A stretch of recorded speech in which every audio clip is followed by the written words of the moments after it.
তো বন্ধুরা, তোমরা সবাই কেমন আছো? আশা করি ভালো আছো।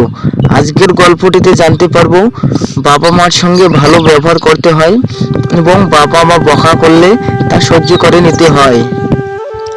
তো বন্ধুরা, এটা হলো একটি অনেক দিনকার আগের ঘটনা। এই ঘটনা জুড়ে আছে বাবা এবং ছেলের অভিমান। একদিন ছেলে তার বাবাকে বলে,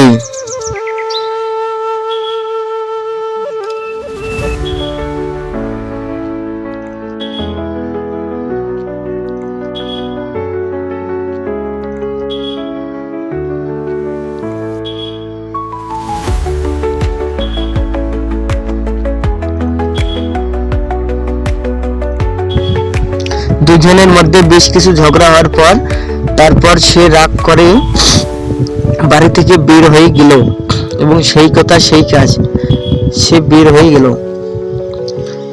তার বাবা কাঁদতে থাকলো।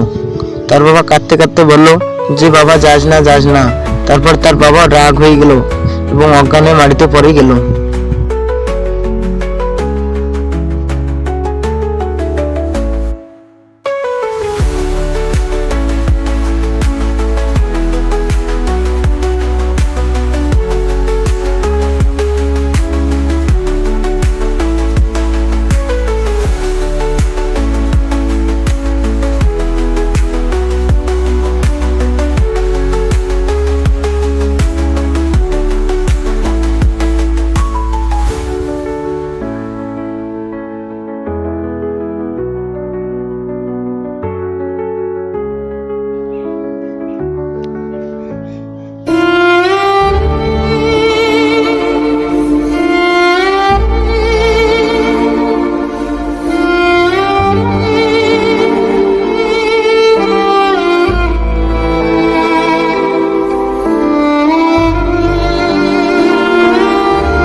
তারপর ছেলেটি আবার তার গ্রামে ফিরে আসে এবং তার বাবার সাথে কথা বলেন। তার বাবাও তাকে ক্ষমা করে দেয় এবং আবার আগের মতো তারা সুখী শান্তিতে বসবাস করে। তার বাবার কাছে বাচ্চাটি ক্ষমা চায়।